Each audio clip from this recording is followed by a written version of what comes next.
Kanchan Outlook।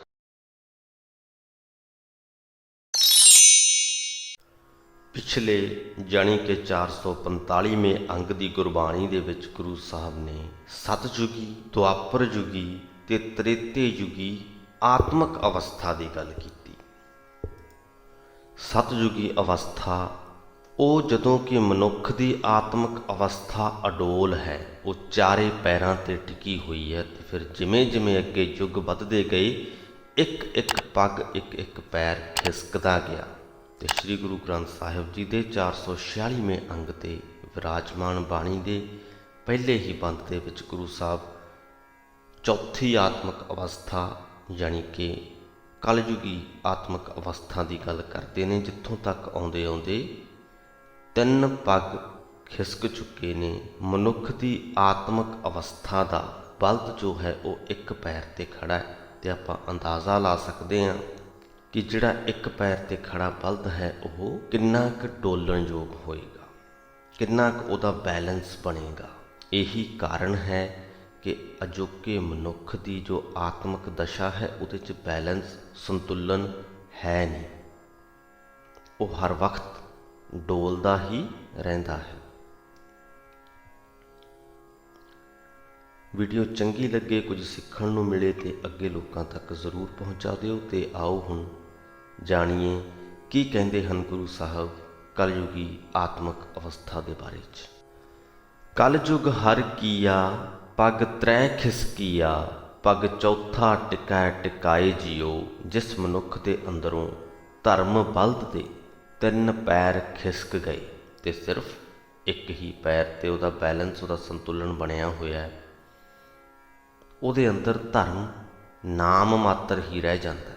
ਤੇ ਅਜਿਹੀ ਆਤਮਿਕ ਅਵਸਥਾ ਨੂੰ ਅਸੀਂ ਕਲਯੁਗੀ ਆਤਮਿਕ ਅਵਸਥਾ ਕਹਿੰਦੇ ਹਾਂ। ਗੁਰ ਸ਼ਬਦ ਕਮਾਇਆ, ਔਖਦ ਹਰ ਪਾਇਆ, ਹਰ ਕੀਰਤ ਹਰ ਸ਼ਾਂਤ ਪਾਏ ਜੀਓ। ਕਈ ਵਾਰ ਅਸੀਂ ਪਿੰਡਾਂ ਦੇ ਵਿੱਚ, ਖਾਸ ਕਰਕੇ ਘਰਾਂ ਦੇ ਵਿੱਚ ਆਮ ਹੀ ਵੇਖਦੇ ਹਾਂ ਕਿ ਕੋਈ ਕੁਰਸੀ, ਕੋਈ ਮੇਜ਼ ਖਸਤਾ ਹਾਲਤ ਹੋ ਜਾਂਦਾ ਹੈ, ਉਹਦੇ 1 2 ਜਾਂ 3 ਜੋ ਪਾਵੇ ਆ ਉਹ ਟੁੱਟ ਜਾਂਦੇ ਆ। ਉਹ ਆਮ ਬੈਠਣ ਦੇ ਜਾਂ ਜਿਸ ਵਰਤੋਂ ਦੇ ਲਈ ਉਹ ਲਿਆ ਜਾਂਦਾ ਉਹਦੇ 'ਤੇ ਕੰਮ ਨਹੀਂ ਆਉਂਦਾ, ਪਰ ਉਹਨੂੰ ਕੋਈ ਨਾ ਕੋਈ ਆਰਜੀ ਜਿਹਾ ਕੰਮ ਲੈਣ ਵਾਸਤੇ ਜਾਂ ਤੇ ਇੱਟਾਂ ਦੀ ਕੋਈ ਬੁਰਜੀ ਬਣਾ ਕੇ ਉਹਨੂੰ ਸਹਾਰਾ ਦੇ ਦਿੱਤਾ ਜਾਂਦਾ ਹੈ, ਜਾਂ ਘਰੇ ਹੀ ਕਿਸੇ ਨਾ ਕਿਸੇ ਟੰਬੇ ਦਾ ਪਾਵਾ ਬਣਾ ਕੇ ਤੇ ਉਹ ਤੋਂ ਕੰਮ ਲੈ ਲਿਆ ਜਾਂਦਾ ਹੈ। ਭਾਵ ਕਿ ਜੋ ਅਸਲੀ ਸਹਾਰਾ ਉਹਦਾ ਸੀ ਉਹ ਤੇ ਗਿਆ, ਉਹ ਤੇ ਖਿਸਕ ਗਿਆ, ਉਹ ਤੇ ਖਤਮ ਹੋ ਗਿਆ। ਪਰ ਕੰਮ ਚਲਾਉਣ ਦੇ ਲਈ ਉਹਦੇ ਲਈ ਸਹਾਰੇ ਦਾ ਪ੍ਰਬੰਧ ਹੋ ਜਾਂਦਾ ਹੈ। ਜੋ ਗੁਰੂ ਹੈ, ਗੁਰੂ ਦਾ ਸ਼ਬਦ ਹੈ, ਗੁਰੂ ਦੀਆਂ ਸਿੱਖਿਆਵਾਂ ਹਨ, ਸਾਡੇ ਲਈ ਉਹੀ ਸਹਾਰਾ ਹੈ। ਜਿਹੜੇ ਕਲਯੁਗੀ ਅਵਸਥਾ ਵਾਲੇ ਮਨੁੱਖਾਂ ਦਾ ਧਰਮ ਜੋ ਹੈ ਉਹ ਖਿਸਕ ਚੁੱਕਿਆ, ਧਰਮ ਦੇ 3 ਪਾਵੇ ਖਤਮ ਹੋ ਚੁੱਕੇ ਆ, ਸਿਰਫ ਇੱਕ ਹੀ ਰਹਿ ਗਿਆ, ਨਾਮ ਮਾਤਰ ਧਰਮ ਜਿਨ੍ਹਾਂ ਦੇ ਅੰਦਰ ਰਹਿ ਗਿਆ। ਉਹਨਾਂ ਦੇ ਲਈ ਗੁਰੂ ਤੇ ਗੁਰੂ ਦਾ ਸ਼ਬਦ ਸਹਾਰਾ ਬਣਦਾ ਹੈ। ਗੁਰ ਸ਼ਬਦ ਕਮਾਇਆ, ਔਖਦ ਹਰ ਪਾਇਆ, ਗੁਰੂ ਪਾਸੋਂ ਪ੍ਰਭੂ ਨਾਮ ਰੂਪ ਦਵਾਈ ਮਿਲਦੀ ਹੈ। ਜਿਹੜਾ ਮਨੁੱਖ ਗੁਰੂ ਦਾ ਸ਼ਬਦ ਕਮਾਉਂਦਾ ਉਹ ਦਵਾਈ ਹਾਸਲ ਕਰਦਾ। ਹਰ ਕੀਰਤ ਹਰ ਸ਼ਾਂਤ ਪਾਏ ਜੀਓ। ਉਹ ਪ੍ਰਮਾਤਮਾ ਦੀ ਸਿਫਤ ਸਲਾਹ ਕਰਦਾ ਤੇ ਪ੍ਰਮਾਤਮਾ ਉਹਦੇ ਅੰਦਰ ਸ਼ਾਂਤੀ ਪੈਦਾ ਕਰ ਦਿੰਦਾ ਹੈ। ਹਰ ਕੀਰਤ ਰੁੱਤ ਆਈ, ਹਰ ਨਾਮ ਵਡਾਈ, ਹਰ ਹਰ ਨਾਮ ਖੇਤ ਜਮਾਇਆ। ਉਸ ਮਨੁੱਖ ਨੂੰ ਸਮਝ ਆ ਜਾਂਦੀ ਹੈ ਕਿ ਮਨੁੱਖੇ ਜਨਮ ਦੀ ਇਹ ਜੋ ਰੁੱਤ ਹੈ ਪ੍ਰਮਾਤਮਾ ਦੀ ਸਿਫਤ ਸਲਾਹ ਵਾਸਤੇ ਮਿਲੀ ਹੈ। ਪ੍ਰਮਾਤਮਾ ਦਾ ਨਾਮ ਹੀ ਉਹਦੇ ਲਈ ਵਡਿਆਈ ਬਣ ਜਾਂਦਾ, ਆਦਰ ਮਾਣ ਬਣ ਜਾਂਦਾ। ਪ੍ਰਮਾਤਮਾ ਦੇ ਨਾਮ ਰੂਪੀ ਖੇਤ ਉਹ ਜਮਾ ਲੈਂਦਾ। ਕਲਯੁਗ ਬੀਜ ਬੀਜੇ ਬਿਨ ਨਾਵੈ, ਸਭ ਲਾਹਾ ਮੂਲ ਗਵਾਇਆ। ਤੇ ਜਿਹੜੇ ਮਨੁੱਖ ਨੂੰ ਉਹ ਗੁਰੂ ਰੂਪ ਸਹਾਰਾ ਨਹੀਂ ਮਿਲਦਾ, ਉਹਦੇ ਅੰਦਰ ਤੇ ਫਿਰ ਕਲਯੁਗ ਦਾ ਹੀ ਬੀਜ ਬੀਜਿਆ ਜਾਂਦਾ ਹੈ। ਮਾਇਕ ਮੋਹ ਦਾ ਬੀਜ, ਵਿਕਾਰਾਂ ਦਾ ਬੀਜ, ਧਾਰਮਿਕ ਕਰਮ ਕਾਂਡਾਂ ਦਾ ਬੀਜ। ਨਾਮ ਉਹਨੂੰ ਨਹੀਂ ਮਿਲਦਾ, ਨਾਮ ਤੋਂ ਉਹ ਵਾਂਝਾ ਰਹਿ ਜਾਂਦਾ। ਤੇ ਇਸ ਤਰ੍ਹਾਂ ਜੋ ਥੋੜ੍ਹਾ ਬਹੁਤ ਆਤਮਿਕ ਸ਼ਾਂਤੀ ਰੂਪ ਸਰਮਾਇਆ ਉਹਦੇ ਕੋਲ ਹੁੰਦਾ, ਉਹ ਵੀ ਗਵਾ ਲੈਂਦਾ ਅਤੇ ਲਾਭ ਵੀ ਕੋਈ ਖੱਟਦਾ ਨਹੀਂ। ਜਨ ਨਾਨਕ ਗੁਰ ਪੂਰਾ ਪਾਇਆ, ਮਨ ਹਿਰਦੈ ਨਾਮ ਲਖਾਏ ਜੀਓ।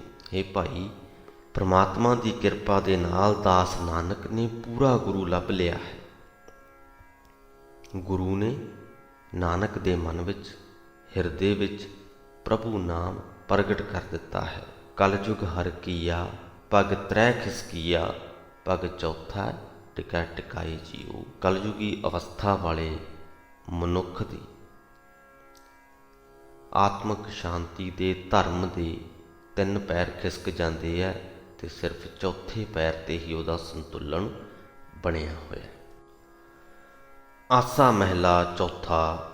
ਹਰ ਕੀਰਤ ਮਨ ਭਾਈ, ਪਰਮ ਗਤ ਪਾਈ, ਹਰ ਮਨ ਤਨ ਮੀਠ ਲਗਾਨ ਜੀਓ। ਜਿਸ ਮਨੁੱਖ ਦੇ ਮਨ ਵਿੱਚ ਪ੍ਰਮਾਤਮਾ ਦੀ ਸਿਫਤ ਸਲਾਹ ਪਿਆਰੀ ਲੱਗ ਪਈ, ਹਰ ਕੀਰਤ ਮਨ ਭਾਈ, ਪਰਮ ਗਤ ਪਾਈ, ਉਹ ਸਭ ਤੋਂ ਉੱਚੀ ਆਤਮਿਕ ਅਵਸਥਾ ਹਾਸਲ ਕਰ ਲੈਂਦਾ ਹੈ। ਹਰ ਮਨ ਤਨ ਮੀਠ ਲਗਾਨ ਜੀਓ।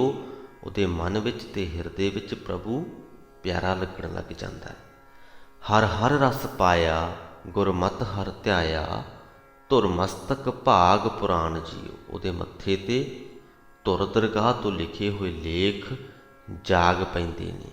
ਉਹ ਗੁਰੂ ਦੀ ਮੱਤ ਲੈ ਕੇ ਪ੍ਰਮਾਤਮਾ ਦਾ ਨਾਮ ਸਿਮਰਨ ਕਰਦਾ ਹੈ, ਪ੍ਰਮਾਤਮਾ ਦੇ ਨਾਮ ਦਾ ਸਵਾਦ ਚੱਖਦਾ ਹੈ। ਧੁਰ ਮਸਤਕ ਭਾਗ ਹਰ ਨਾਮ ਸੁਹਾਗ, ਹਰ ਨਾਮੈ ਹਰ ਗੁਣ ਗਾਇਆ। ਉਸ ਦੇ ਮੱਥੇ ਉੱਤੇ ਧੁਰ ਦਰਗਾਹ ਤੋਂ ਲਿਖੇ ਲੇਖ ਜਿਹੜੇ ਉੱਗੜ ਪੈਂਦੇ ਨੇ, ਉਹਨਾਂ ਦੀ ਬਰਕਤ ਦੇ ਨਾਲ ਹਰੀ ਨਾਮ ਦੇ ਵਿੱਚ ਜੁੜ ਕੇ ਉਹ ਖਸਮ ਪ੍ਰਭੂ ਨੂੰ ਲੱਭ ਲੈਂਦਾ, ਸੁਹਾਗਣ ਹੋ ਜਾਂਦਾ ਹੈ। ਪ੍ਰਭੂ ਦੇ ਨਾਮ ਵਿੱਚ ਜੁੜ ਕੇ ਪ੍ਰਭੂ ਦੇ ਗੁਣ ਗਾਉਂਦਾ ਰਹਿੰਦਾ ਹੈ। ਮਸਤਕ ਮਣੀ ਪ੍ਰੀਤ ਬਹੁ ਪ੍ਰਗਟੀ, ਹਰ ਨਾਮੈ ਹਰ ਸੁਹਾਇਆ। ਇੰਝ ਸਮਝ ਲਵੋ ਕਿ ਉਹਦੇ ਮੱਥੇ ਉੱਤੇ ਪ੍ਰਭੂ ਚਰਨਾਂ ਦੀ ਪ੍ਰੀਤ ਦੀ ਮਣੀ ਚਮਕ ਉੱਠਦੀ ਹੈ। ਜੋਤੀ ਜੋਤ ਮਿਲੀ ਪ੍ਰਭ ਪਾਇਆ, ਮਿਲ ਸਤਿਗੁਰ ਮਨੁਆ ਮਾਨ ਜੀਓ।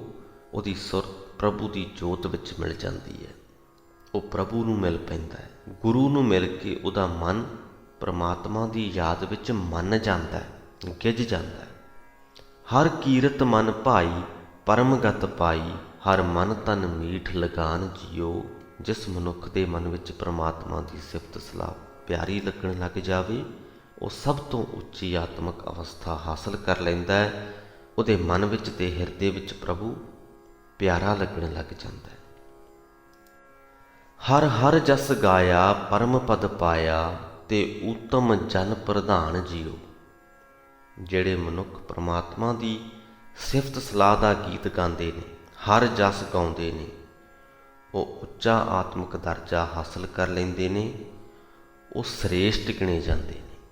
ਤਿੰਨ ਹਮ ਚਰਨ ਸਰੇਵੈ, ਖਿਨ ਖਿਨ ਪਗ ਧੋਵੈ, ਜਿਨ ਹਰ ਮੀਠ ਲਗਾਨ ਜੀਓ। ਗੁਰੂ ਸਾਹਿਬ ਕਹਿੰਦੇ ਕਿ ਜਿਨ੍ਹਾਂ ਮਨੁੱਖਾਂ ਨੂੰ ਪ੍ਰਭੂ ਪਿਆਰਾ ਲੱਗਦਾ ਹੈ, ਅਸੀਂ ਉਹਨਾਂ ਦੇ ਚਰਨਾਂ ਦੀ ਸੇਵਾ ਕਰਦੇ ਹਾਂ, ਹਰ ਵੇਲੇ ਉਹਨਾਂ ਦੇ ਪੈਰ ਧੋਂਦੇ ਹਾਂ। ਹਰ ਮਿੱਠਾ ਲਾਇਆ, ਪਰਮ ਸੁਖ ਪਾਇਆ, ਮੁਖ ਭਾਗਾ ਰੱਤੀ ਚਾਰੇ। ਜਿਨ੍ਹਾਂ ਨੂੰ ਪ੍ਰਮਾਤਮਾ ਪਿਆਰਾ ਲੱਗਾ, ਉਹਨਾਂ ਸਭ ਤੋਂ ਉੱਚਾ ਆਤਮਿਕ ਆਨੰਦ ਮਾਣਿਆ। ਉਹਨਾਂ ਦੇ ਮੂੰਹ ਉੱਤੇ ਚੰਗੇ ਭਾਗਾਂ ਦੀ ਸੁੰਦਰ ਮਣੀ ਚਮਕ ਪਈ। ਗੁਰਮਤਿ ਹਰ ਗਾਇਆ, ਹਰ ਹਾਰ ਉਰ ਪਾਇਆ, ਹਰ ਨਾਮਾ ਕੰਠ ਧਾਰੇ। ਇਹ ਭਾਈ, ਜਿਹੜਾ ਮਨੁੱਖ ਗੁਰੂ ਦੀ ਮੱਤ ਲੈ ਕੇ ਪ੍ਰਮਾਤਮਾ ਦੀ ਸਿਫਤ ਸਲਾਹ ਕਰਦਾ ਹੈ, ਪ੍ਰਮਾਤਮਾ ਦੇ ਗੁਣਾਂ ਦਾ, ਪ੍ਰਮਾਤਮਾ ਦੇ ਨਾਮ ਦਾ ਹਾਰ ਆਪਣੇ ਹਿਰਦੇ ਵਿੱਚ ਸਾਂਭਦਾ ਹੈ, ਆਪਣੇ ਗਲ ਵਿੱਚ ਪਾਉਂਦਾ ਹੈ। ਸਭ ਏਕ ਦ੍ਰਿਸ਼ਟ ਸਮਤ ਕਰ ਦੇਖੈ, ਸਭ ਆਤਮ ਰਾਮ ਪਛਾਣ ਜੀਓ। ਅਜਿਹਾ ਮਨੁੱਖ ਸਾਰੀ ਲੋਕਾਈ ਨੂੰ ਇੱਕ ਨਿਗਾਹ ਨਾਲ ਵੇਖਦਾ ਹੈ, ਸਮ ਕਰਕੇ ਜਾਣਦਾ, ਬਰਾਬਰ ਕਰਕੇ ਜਾਣਦਾ, ਕਿਸੇ ਦੇ ਵਿੱਚ ਭੇਦ ਭਾਵ ਨਹੀਂ ਕਰਦਾ, ਕਿਸੇ ਨੂੰ ਉੱਚਾ ਨੀਵਾਂ ਜਾਂ ਚੰਗਾ ਮਾੜਾ ਨਹੀਂ ਸਮਝਦਾ। ਇੱਕ ਨਿਗਾਹ ਦੇ ਨਾਲ ਹੀ ਸਾਰੀ ਲੋਕਾਈ ਨੂੰ ਉਹ ਵੇਖਦਾ ਹੈ। ਸਭਨਾਂ ਦੇ ਵਿੱਚ, ਹਰ ਥਾਂ ਦੇ ਵਿੱਚ ਉਹ ਸਰਬ ਵਿਆਪਕ ਪਰਮਾਤਮਾ ਨੂੰ ਵਸਦਾ ਪਛਾਣਦਾ ਹੈ। ਹਰ ਹਰ ਜਸ ਗਾਇਆ, ਪਰਮ ਪਦ ਪਾਇਆ, ਤੇ ਉੱਤਮ ਜਨ ਪ੍ਰਧਾਨ ਜੀਓ। ਜਿਹੜੇ ਮਨੁੱਖ ਪ੍ਰਮਾਤਮਾ ਦੀ ਸਿਫਤ ਸਲਾਹ ਦਾ ਗੀਤ ਗਾਉਂਦੇ ਨੇ ਉਹ ਸਭ ਤੋਂ ਉੱਚਾ ਆਤਮਿਕ ਦਰਜਾ ਹਾਸਲ ਕਰ ਲੈਂਦੇ ਨੇ। ਉਹ ਮਨੁੱਖ ਇਸ ਜਗਤ ਦੇ ਵਿੱਚ ਪ੍ਰਧਾਨ ਗਿਣੇ ਜਾਂਦੇ ਨੇ, ਸ੍ਰੇਸ਼ਟ ਤੇ ਇੱਜ਼ਤ ਵਾਲੇ ਗਿਣੇ ਜਾਂਦੇ ਨੇ। ਸਤ ਸੰਗਤ ਮਨ ਭਾਈ ਹਰ ਰਸਨ ਰਸਾਈ, ਵਿੱਚ ਸੰਗਤ ਹਰ ਰਸ ਹੋਏ ਜੀਓ। ਪ੍ਰਭੂ ਦੀ ਪਿਆਰੀ ਸਾਧ ਸੰਗਤ ਜਿਹੜੀ ਹਰੀ ਨਾਮ ਦੇ ਰਸ ਨਾਲ ਰਸੀ ਹੁੰਦੀ ਹੈ, ਜਿਸ ਮਨੁੱਖ ਦੇ ਮਨ ਨੂੰ ਉਹ ਸੰਗਤ ਪਿਆਰੀ ਲੱਗਣ ਲੱਗ ਪਵੇ। ਸਤ ਸੰਗਤ ਮਨ ਭਾਈ ਹਰ ਰਸਨ ਰਸਾਈ, ਵਿੱਚ ਸੰਗਤ ਹਰ ਰਸ ਹੋਏ ਜੀਓ। ਉਹ ਸੰਗਤ ਦੇ ਵਿੱਚ ਜੁੜ ਕੇ ਹਰੀ ਨਾਮ ਦਾ ਸਵਾਦ ਪ੍ਰਾਪਤ ਕਰ ਲੈਂਦਾ। ਹਰ ਹਰ ਆਰਾਧਿਆ ਗੁਰ ਸ਼ਬਦ ਵਿਗਾਸਿਆ, ਵੀਜਾ ਅਵਰ ਨਾ ਕੋਈ ਜੀਓ। ਉਹ ਮਨੁੱਖ ਜਿਉਂ-ਜਿਉਂ ਪ੍ਰਮਾਤਮਾ ਦਾ ਨਾਮ ਆਰਾਧਦਾ, ਗੁਰੂ ਦੇ ਸ਼ਬਦ ਦੀ ਬਰਕਤ ਨਾਲ ਉਹਦਾ ਹਿਰਦਾ ਤਿਵੇਂ-ਤਿਵੇਂ ਹੀ ਖਿੜਦਾ ਜਾਂਦਾ। ਉਹਦੇ ਅੰਦਰ ਖਿੜਾਓ ਪੈਦਾ ਹੁੰਦਾ ਜਾਂਦਾ ਹੈ। ਉਹਨੂੰ ਕਿਤੇ ਵੀ ਪ੍ਰਮਾਤਮਾ ਤੋਂ ਬਿਨਾਂ ਹੋਰ ਕੋਈ ਨਹੀਂ ਦਿਸਦਾ। ਅਵਰ ਨਾ ਕੋਏ ਹਰ ਅੰਮ੍ਰਿਤ ਸੋਏ, ਜਿਨ ਪੀਆ ਸੋ ਬਿਧ ਜਾਣੈ। ਪ੍ਰਭੂ ਤੋਂ ਬਿਨਾਂ ਉਹਨੂੰ ਕਿਤੇ ਹੋਰ ਕੋਈ ਦਿਸਦਾ ਨਹੀਂ। ਉਹ ਸਦਾ ਹੀ ਆਤਮਿਕ ਜੀਵਨ ਦੇਣ ਵਾਲਾ ਹਰੀ ਨਾਮ ਜਲ ਪੀਂਦਾ ਰਹਿੰਦਾ। ਅਤੇ ਜਿਸ ਮਨੁੱਖ ਨੇ ਵੀ ਇਹ ਨਾਮ ਜਲ ਪੀਤਾ, ਉਹਦੀ ਆਤਮਿਕ ਅਵਸਥਾ ਸਤਜੁਗੀ ਅਵਸਥਾ ਜਿਹੜੀ ਬਣ ਜਾਂਦੀ ਹੈ, ਉਸ ਅਵਸਥਾ ਨੂੰ ਬਿਆਨ ਨਹੀਂ ਕਰ ਸਕਦੇ। ਜਿਹਨੇ ਉਹ ਅਵਸਥਾ ਹਾਸਲ ਕਰ ਲਈ, ਉਹ ਵੀ ਉਸ ਅਵਸਥਾ ਨੂੰ ਬਿਆਨ ਨਹੀਂ ਕਰ ਸਕਦਾ। ਇਹ ਕਹਿ ਲਓ ਕਿ ਉਸ ਅਵਸਥਾ ਦਾ ਆਨੰਦ ਉਹੀ ਜਾਣਦਾ ਜਿਹਨੇ ਉਹ ਹਾਸਲ ਕੀਤੀ ਹੈ। ਧੰਨ ਧੰਨ ਗੁਰੂ ਪੂਰਾ ਪ੍ਰਭ ਪਾਇਆ, ਲਗ ਸੰਗਤ ਨਾਮ ਪਛਾਣੈ। ਅਜਿਹੀ ਆਤਮਿਕ ਦਸ਼ਾ ਵਾਲਾ ਮਨੁੱਖ ਹਰ ਵੇਲੇ ਪੂਰੇ ਗੁਰੂ ਦਾ ਧੰਨਵਾਦ ਕਰਦਾ ਹੈ, ਕਿਉਂਕਿ ਗੁਰੂ ਦੇ ਰਾਹੀਂ ਹੀ ਉਹਨੂੰ ਪਰਮਾਤਮਾ ਮਿਲਿਆ। ਗੁਰੂ ਦੀ ਸੰਗਤ ਦੀ ਸ਼ਰਨ ਪੈ ਕੇ ਹੀ ਉਹਦੀ ਪਰਮਾਤਮਾ ਦੇ ਨਾਲ ਡੂੰਘੀ ਸਾਂਝ ਬਣੀ। ਨਾਮੋ ਸੇਵ ਨਾਮੋ ਆਰਾਧੈ, ਬਿਨ ਨਾਮੈ ਅਵਰ ਨਾ ਕੋਇ ਜੀਓ।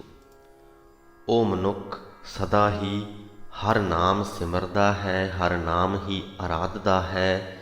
ਪਰਮਾਤਮਾ ਦੇ ਨਾਮ ਤੋਂ ਬਿਨਾਂ ਉਹਨੂੰ ਕੋਈ ਚੀਜ਼ ਪਿਆਰੀ ਨਹੀਂ ਲੱਗਦੀ। ਸਤ ਸੰਗਤ ਮਨ ਭਾਈ ਹਰ ਰਸਨ ਰਸਾਈ, ਵਿੱਚ ਸੰਗਤ ਹਰ ਰਸ ਹੋਏ ਜੀਓ। ਹਰੀ ਨਾਮ ਰਸ ਦੇ ਨਾਲ ਰਸੀ ਹੋਈ ਸਾਧ ਸੰਗਤ ਜਿਸ ਮਨੁੱਖ ਨੂੰ ਆਪਣੇ ਮਨ ਵਿੱਚ ਪਿਆਰੀ ਲੱਗਦੀ ਹੈ, ਉਹਨੂੰ ਸੰਗਤ ਵਿੱਚ ਹਰ ਨਾਮ ਦਾ ਸਵਾਦ ਪ੍ਰਾਪਤ ਹੁੰਦਾ ਹੈ। ਹਰ ਦਇਆ ਪ੍ਰਭ ਧਾਰੋ, ਪਾਖਣ ਹਮ ਤਾਰੋ, ਕੱਢ ਲੇਵੋ ਸ਼ਬਦ ਸੁਭਾਏ ਜੀਓ। ਹੇ ਹਰੀ, ਹੇ ਪ੍ਰਭੂ, ਮਿਹਰ ਕਰ, ਸਾਨੂੰ ਕਠੋਰ ਦਿਲਾਂ ਨੂੰ, ਪੱਥਰ ਵਰਗਿਆਂ ਨੂੰ ਸੰਸਾਰ ਸਮੁੰਦਰ ਤੋਂ ਪਾਰ ਲੰਘਾ ਲੈ। ਗੁਰੂ ਦੇ ਸ਼ਬਦ ਵਿੱਚ ਜੋੜ ਕੇ, ਆਪਣੇ ਪ੍ਰੇਮ ਵਿੱਚ ਜੋੜ ਕੇ ਸਾਨੂੰ ਮੋਹ ਦੇ ਚਿੱਕੜ 'ਚੋਂ ਕੱਢ ਲੈ। ਮੋਹ ਚੀਕੜ ਫਾਥੇ ਨਿਗਰਤ ਹਮ ਜਾਤੇ, ਹਰ ਬਾਂਹ ਪ੍ਰਭੂ ਪਕਰਾਏ ਜੀਓ। ਹੇ ਹਰੀ, ਅਸੀਂ ਮਾਇਆ ਦੇ ਮੋਹ ਦੇ ਚਿੱਕੜ 'ਚ ਫਸੇ ਹੋਏ ਹਾਂ। ਆਤਮਿਕ ਜੀਵਨ ਵੱਲੋਂ ਡਿੱਗਦੇ ਜਾ ਰਹੇ ਹਾਂ, ਨਿੱਗਰਦੇ ਜਾ ਰਹੇ ਹਾਂ। ਸਾਡੇ 'ਤੇ ਕਿਰਪਾ ਕਰ, ਸਾਨੂੰ ਆਪਣੀ ਬਾਂਹ ਫੜਾ। ਪ੍ਰਭ ਬਾਂਹ ਪਕਰਾਈ, ਊਤਮ ਮਤ ਪਾਈ, ਗੁਰ ਚਰਣੀ ਜਨ ਲਾਗਾ। ਜਿਸ ਮਨੁੱਖ ਨੂੰ ਪ੍ਰਭੂ ਨੇ ਆਪਣੀ ਬਾਂਹ ਫੜਾਈ ਹੈ, ਉਹਨੇ ਸ੍ਰੇਸ਼ਟ ਮੱਤ ਪ੍ਰਾਪਤ ਕਰ ਲਈ ਹੈ। ਉਹ ਮਨੁੱਖ ਗੁਰੂ ਦੀ ਸ਼ਰਨ ਜਾ ਪਿਆ। ਹਰ ਹਰ ਨਾਮ ਜਪਿਆ, ਆਰਾਧਿਆ, ਮੁਖ ਮਸਤਕ ਭਾਗ ਸੁਭਾਗਾ। ਉਹ ਹਰ ਵੇਲੇ ਪ੍ਰਮਾਤਮਾ ਦਾ ਨਾਮ ਜਪਣ ਲੱਗ ਪਿਆ, ਹਰੀ ਨਾਮ ਸਿਮਰਨ ਦੇ ਵਿੱਚ ਲੱਗ ਪਿਆ। ਉਹਦੇ ਮੂੰਹ ਉੱਤੇ, ਉਹਦੇ ਮੱਥੇ ਉੱਤੇ ਚੰਗਾ ਭਾਗ ਜਾਗ ਪਿਆ। ਜਨ ਨਾਨਕ ਹਰ ਕਿਰਪਾ ਧਾਰੀ, ਮਨ ਹਰ ਹਰ ਮੀਠਾ ਲਾਏ ਜੀਓ। ਹੇ ਦਾਸ ਨਾਨਕ, ਆਖ ਜਿਸ ਮਨੁੱਖ ਉੱਤੇ ਪ੍ਰਭੂ ਨੇ ਮਿਹਰ ਕੀਤੀ, ਉਹਦੇ ਮਨ ਵਿੱਚ ਪ੍ਰਮਾਤਮਾ ਦਾ ਨਾਮ ਪਿਆਰਾ ਲੱਗਣ ਲੱਗ ਪੈਂਦਾ ਹੈ। ਹਰ ਦਇਆ ਪ੍ਰਭ ਧਾਰੋ, ਪਾਖਣ ਹਮ ਤਾਰੋ, ਕੱਢ ਲੇਵੋ ਸ਼ਬਦ ਸੁਭਾਏ ਜੀਓ। ਹੇ ਹਰੀ, ਹੇ ਪ੍ਰਭੂ, ਮਿਹਰ ਕਰ। ਸਾਨੂੰ ਕਠੋਰ ਦਿਲਾਂ ਨੂੰ, ਪੱਥਰ ਵਰਗਿਆਂ ਨੂੰ ਸੰਸਾਰ ਸਮੁੰਦਰ ਤੋਂ ਪਾਰ ਲੰਘਾ ਲੈ।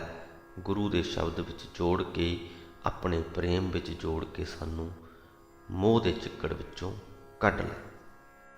ਬੜੇ ਭਾਗਾਂ ਵਾਲੇ ਹਾਂ ਅਸੀਂ ਲੋਕ, ਜਿਨ੍ਹਾਂ ਦੇ ਉੱਪਰ ਉਸ ਪ੍ਰਮਾਤਮਾ ਦੀ ਕਿਰਪਾ ਹੋਈ ਹੈ। ਅਸੀਂ ਮੰਨਦੇ ਹਾਂ ਉਹ ਸਾਰੇ ਹੀ ਮਨੁੱਖ ਜਿਹੜੇ ਗੁਰੂ ਦੇ ਲੜ ਲੱਗੇ ਹੋਏ ਨੇ, ਬੇਸ਼ੱਕ ਉਹ ਕਿਸੇ ਵੀ ਤਰੀਕੇ ਨਾਲ ਲੱਗੇ ਹੋਏ ਹੋਵਣ, ਹਰ ਰੋਜ਼ ਸੁਬਾਹ ਸ਼ਾਮ ਗੁਰੂ ਘਰ ਜਾਂਦੇ ਹੋਵਣ, ਆਪਣੇ ਘਰ ਵਿੱਚ ਹੀ ਬੈਠ ਕੇ ਪਾਠ ਕਰਦੇ ਹੋਵਣ, ਗੁਰਬਾਣੀ ਨੂੰ ਸਮਝਦੇ ਹੋਵਣ, ਜਾਂ ਫਿਰ ਆਪਣੇ ਫੋਨ 'ਤੇ ਗੁਰਬਾਣੀ ਦਾ ਸਰਵਣ ਕਰਦੇ ਹੋਵਣ। ਭਾਵ ਕਿ ਕਿਸੇ ਵੀ ਤਰੀਕੇ ਨਾਲ ਜਿਹੜੇ ਵੀ ਲੋਕ ਗੁਰੂ ਦੇ ਲੜ ਲੱਗੇ ਹੋਏ ਆ, ਅਸੀਂ ਮੰਨ ਕੇ ਚੱਲਦੇ ਹਾਂ ਕਿ ਪ੍ਰਭੂ ਨੇ ਉਹਨਾਂ ਨੂੰ ਆਪਣੀ ਬਾਂਹ ਫੜਾਈ ਹੋਈ ਹੈ। ਇਸੇ ਕਰਕੇ ਅਸੀਂ ਮੰਨਦੇ ਹਾਂ ਕਿ ਆਪਾਂ ਸਾਰੇ ਬੜੇ ਭਾਗਾਂ ਵਾਲੇ ਹਾਂ। ਸਾਡੇ ਮੱਥਿਆਂ ਦੇ ਉੱਪਰ ਭਾਗ ਜਾਗੇ ਹੋਏ ਨੇ। ਪ੍ਰਭੂ ਸਾਨੂੰ ਧਰਮ ਦੇ ਰਸਤੇ 'ਤੇ ਤੋਰ ਰਿਹਾ ਹੈ। ਸ਼ਾਇਦ ਅਸੀਂ ਕਲਯੁਗੀ ਅਵਸਥਾ ਦੇ ਵਿੱਚ ਸਾਂ ਜਦੋਂ ਅਸੀਂ ਇਸ ਰਸਤੇ 'ਤੇ ਤੁਰਨਾ ਸ਼ੁਰੂ ਕੀਤਾ, ਪਰ ਜਿਵੇਂ ਜਿਵੇਂ ਅਸੀਂ ਅੱਗੇ ਵੱਧਦੇ ਜਾ ਰਹੇ ਹਾਂ, ਗੁਰੂ ਦੇ ਲੜ ਲੱਗੇ ਪਏ ਹਾਂ, ਅਸੀਂ ਸਤਿਯੁਗੀ ਅਵਸਥਾ ਵੱਲ ਨੂੰ ਵੱਧਦੇ ਪਏ ਹਾਂ। ਪ੍ਰਭੂ ਦੀ ਕਿਰਪਾ ਇਸੇ ਪ੍ਰਕਾਰ ਸਾਡੇ ਸਭਨਾਂ ਦੇ ਉੱਪਰ ਬਣੀ ਰਵੇ, ਸਾਰੀ ਲੋਕਾਈ ਦੇ ਉੱਪਰ ਬਣੀ ਰਵੇ, ਅਤੇ ਅਸੀਂ ਸਾਰੇ ਹੀ ਸਤਿਯੁਗੀ ਅਵਸਥਾ ਨੂੰ ਹਾਸਲ ਕਰ ਲਈਏ। ਇਸੇ ਅਰਦਾਸ ਬੇਨਤੀ ਦੇ ਨਾਲ ਹੀ ਅੱਜ ਦੀ ਵੀਡੀਓ ਦੀ ਸਮਾਪਤੀ ਕਰਦੇ ਹਾਂ ਜੀ। ਬੁਲਾਓ ਫਤਿਹ। ਵਾਹਿਗੁਰੂ ਜੀ ਕਾ ਖਾਲਸਾ, ਵਾਹਿਗੁਰੂ ਜੀ ਕੀ ਫਤਿਹ।